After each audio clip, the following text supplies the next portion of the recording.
turning back kick. So from your fighting stance, there are going to be 3 steps: turn, look, and then kick. So if my right leg is in the back, that's the leg I'm going to be kicking with, and also that's going to be the direction that we turn.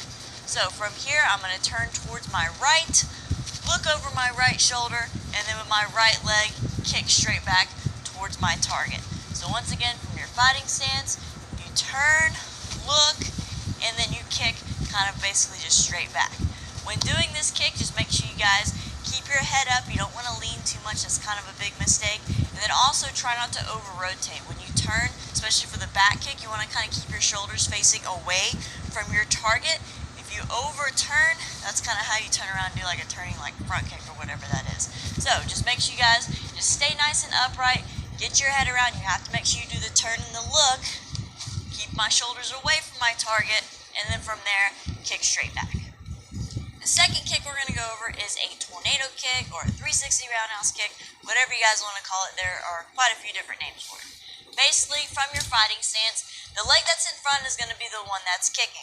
And how I recommend you guys start off, if you're new to learning this, is just doing a turning step and then doing the roundhouse kick, rather than doing the full-on jumping switch motion, if you guys, like I said, are new to learning this. So from your fighting stance, your back foot, that one's going to be stepping around, set your foot down, and then throw the roundhouse kick motion. From there, once you guys kind of get the motion of that, then you can start adding in that jump switch, which is super simple once you get comfortable with that motion. All you're going to be doing, the foot that does that turn step around, you're basically just going to be leaving that foot in the air as you get it around towards your target, and then you're just doing a jump switch into a roundhouse kick motion. Alright, a few things to keep in mind when doing this is, one, make sure you guys obviously kind of turn, get your head around just like in the back kick, but also don't lean back too much. This is a really common mistake, and I used to do this a lot. When you guys do that turn, don't lean back too much and fall off of your target. It's going to make it really hard to throw the kick, and more than likely, you're going to barely or not even hit your target. So make sure you guys keep your shoulders up, keep your body up while you're doing that turn, especially into that jump switch motion. And then also make sure you guys don't kick too early. If you release your kick too early, you're definitely not going to hit your target. That's also a common mistake. So make sure you guys get your body all the way around before doing that jump switch, and then it'll be a nice fluid motion. And last, we're going to talk about the spinning hook kick, which is one of my personal favorites. So from your fighting stance, it's going to start very similar to a turning back kick. The foot that's in the back is going to be the one that's kicking. You have to turn, look over that shoulder. Now from here is where it gets a little bit different. You want to still kick kind of in a straight back motion initially, but once your foot kind of reaches towards the head level, that's when you kind of whip it more across.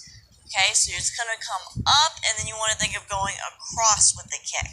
And as you're doing this, you have to make sure that you pivot that foot, your hips go across, and your shoulders do have to turn across with it as well. So it's a little bit more of a pivot, a little bit more coordination with this one.